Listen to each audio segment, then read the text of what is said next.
Ghazali decode நண்பர்களுக்கு வணக்கம். இன்றைக்கி ஆகஸ்ட் 24, 2026. ஓகே, நம்ம வந்து இந்த எம்ஆர்விஆர் அதை பற்றி பேசிக்கிட்டு இருக்கோம்.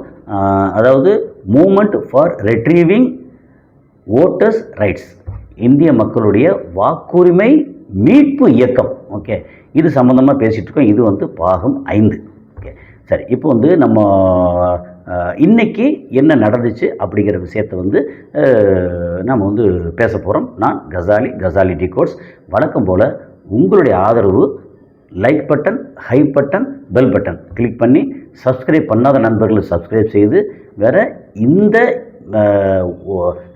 இவிஎம் ஒழிப்பு பற்றி எவ்வளோக்குள்ள ஆர்வமாக இருக்காங்களோ அவ்வளோ பேருக்கும் குரூப்லேயும் தனிப்பட்ட வாட்ஸ்அப் குரூப்பை எதுவாக இருக்கட்டும் எல்லாத்துலேயும் அனுப்பி உங்களோட சோஷியல் மீடியாவில், அது வந்து இன்ஸ்டாகிராமாக இருக்கட்டும், த்ரெட்டாக இருக்கட்டும், எக்ஸ் தளமாக இருக்கட்டும், அல்லது ஃபேஸ்புக்காக இருக்கட்டும், எதில் வேணால் நீங்கள் வந்து பகிர்ந்து நீங்கள் வந்து ஆதரவு தாருங்கள். நன்றி. சரி, இன்றைக்கி வந்து ஆக்சுவலாக இன்றைக்கினா நேற்று ஈவினிங்கில்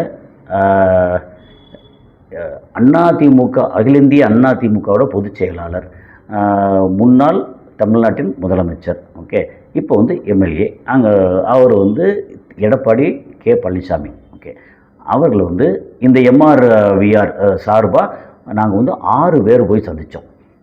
ஐயா திரு ஐயநாதன், அதுக்கப்புறம் வந்து பாலமுருகன், நான், அதுக்கப்புறம் சுமன் கவி, சோமு, அதுக்கப்புறம் மேடம் ஓவியா, ஓகே, இந்த 6 பேரும் போய் சந்தித்தோம். அவர் போய் சந்திக்கும்போது எப்படின்னா, அதோட அவர் ரிசீவ் பண்ண விதமாக இருக்கட்டும், அந்த பேசின விதமாக இருக்கட்டும், எனக்கு என்னோடய பார்வையில் வந்து ரொம்ப கொஞ்சம் ஒரு கேஷுவலாக தெரிஞ்சுது. எப்படின்னா, அவர் காஸ்டியூம் ட்ரெஸ் வந்து ரொம்ப கேஷுவலாக இருந்தார். அப்புறம் நாங்கள் வந்து வர்றோம், கரெக்டாக 6 மணிக்கு அப்பாயின்மெண்ட்னா நாங்கள் வந்து 5:45, 5:50 அங்கே போயிட்டோம்.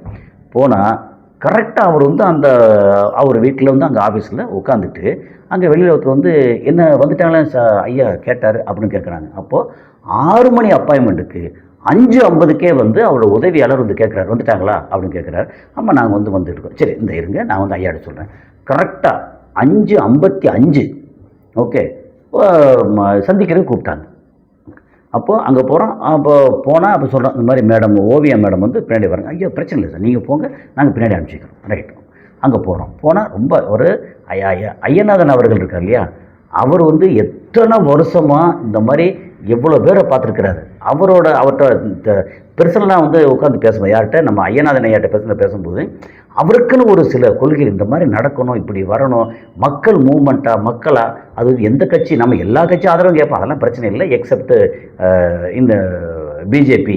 ஏன்னா பிஜேபி தானே இதுக்கான சூத்திரதாரி.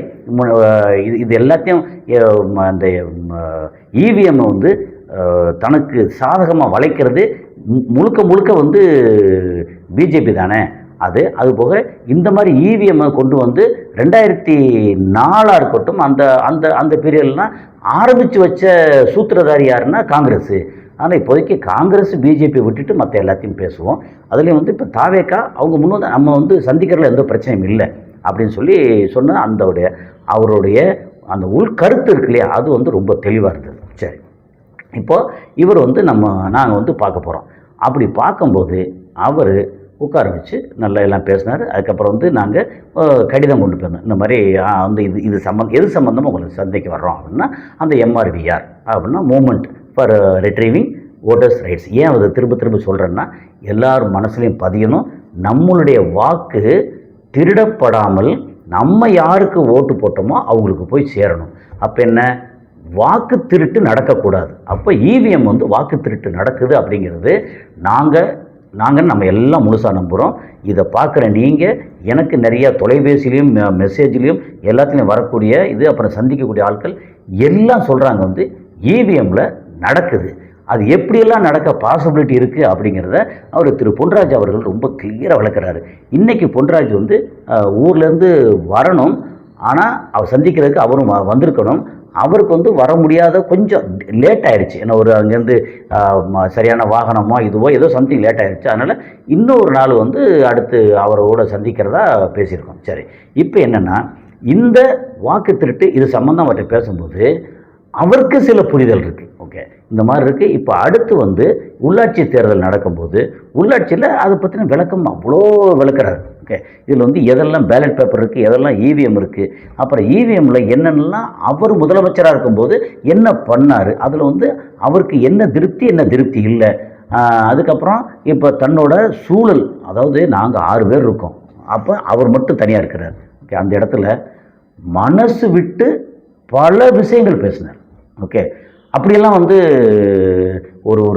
ஒரு கட்சியோட பொதுச் செயலாளர், தலைவர் ரேஞ்சில் பொதுச் செயலாளர், அந்த மாதிரி இருக்கக்கூடிய ஒருத்தர் வந்து இந்த அளவுக்கு இறங்கி வந்து இவ்வளோ விளக்கமாக இவ்வளோ விவரமாக பேசுகிறது உண்மையிலே வந்து எனக்கு ஆச்சரியமாக இருந்துச்சு. நான் வந்து ஏன்னா நம்ம வந்து பொதுவாக என்ன செய்வோம்னா தலைவர்களை, முக்கியமானவர்களை தூரத்தில் வச்சு பார்க்கும்போது நமக்கான ஒரு பிரமிப்பு இதெல்லாம் இருக்கும் இல்லையா.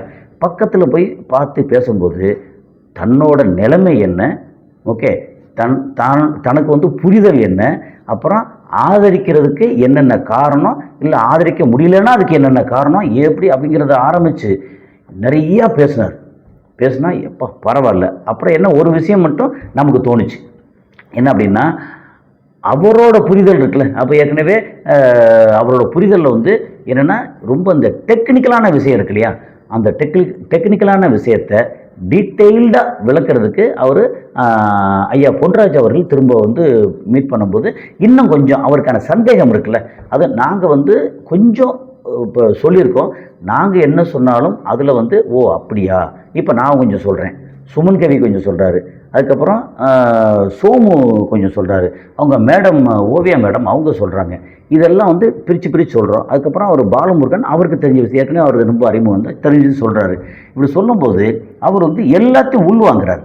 அப்படியா அப்படி கேட்டுக்கிட்டு ஓகே இல்லைங்க இதில் இந்த மாதிரி இருந்தால் எப்படி இருக்கும், இது இப்படி அது எப்படின்னு எல்லாம் விஷயங்கள் நிறையா கலந்து பேசுகிறது இருக்குல்ல. இன்றைக்கி விஜய் ஆட்சியில் இருக்கிறதுலேருந்து அப்புறம் திமுக இருக்கு இல்லையா, அவங்களுடைய நிலைப்பாடுலேருந்து நிறையா விஷயங்கள் வந்து பேசும்போது உண்மையிலேயே ஆச்சரியமாக இருந்துச்சு. நமக்கு வந்து மனசார அவரை பாராட்ட தோணுச்சு. என்னென்னா கட்சி, அது அவங்க கொள்கை, அவங்க கூட்டணி, அப்புறம் அவங்க பண்ணிட்டு இருக்க விஷயங்கள், பண்ண விஷயங்கள் எல்லாத்தையும் தாண்டி ஓகே அவரை இந்த மாதிரி ஒரு இயக்கத்துக்காக போய் சந்திக்கும் போது அவரோட கருத்து வந்து ரொம்ப ரொம்ப ரொம்ப தெளிவாக இருந்துச்சு. ஆனால் என்ன அவருக்கு இன்னும் தெரிய வேண்டிய விஷயம் என்னென்னா இந்த இவிஎம் இருக்கு இல்லையா, இந்த இவிஎம்மில் எப்படியெல்லாம், ஏன்னா இதை வந்து ஏன் இப்படி சொல்கிறேன்னா எலக்ட்ரானிக் ஐட்டம் அப்படின்னு சொல்லிட்டாலே அதில் மனிதன் நினச்சி என்ன வேணாலும் பண்ணலாம். ஓகே, கட்டுப்படுத்தலாம் மனிதன். இப்போ நம்ம பயன்படுத்துகிற மொபைல் இருக்குது, இந்த மொபைலை வந்து ஜியோ இருக்குது, ஜியோவில் என்ன பண்ண முடியும்னு ஜியோ கம்பெனிக்காரன் கட்டுப்படுத்தான், அது ஒரு மனுஷன் தானே. அது சப்போஸ் ஃபேஸ்புக் இருக்குது, ஃபேஸ்புக்கில் என்னென்ன டேட்டாலாம் எடுக்கலாம், எங்கே ட்ரான்ஸ்ஃபர் பண்ணலாம், என்ன பண்ணலாம் அப்படிங்கிறது நம்ம வந்து பயனாளர்கள் யூஸ் பண்ணிகிட்ருக்கோம்.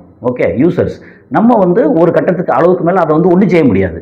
ஆனால் அதோட உரிமையாளர் இருக்காங்கல்ல, அவங்கெல்லாம் பார்த்தீங்கன்னா மார்க் ஜுக்கர்பர்க் எடுத்திங்கன்னா அந்த டீம் அவங்க வந்து இது எப்படியெல்லாம் டிசைனை மாற்றலாம், இதை மாற்றலாம், யார் வேணும்னு சொல்லலாம், அவங்கள வந்து இப்போ இல்லை நீங்கள் வந்து எங்களோட வரைமுறைக்கு இதில் இல்லை அப்படின்னு வந்து பிளாக் பண்ணி விடலாம், தூக்கி விடலாம், என்ன வேணாலும் பண்ணலாம்னா அவங்களுக்கு.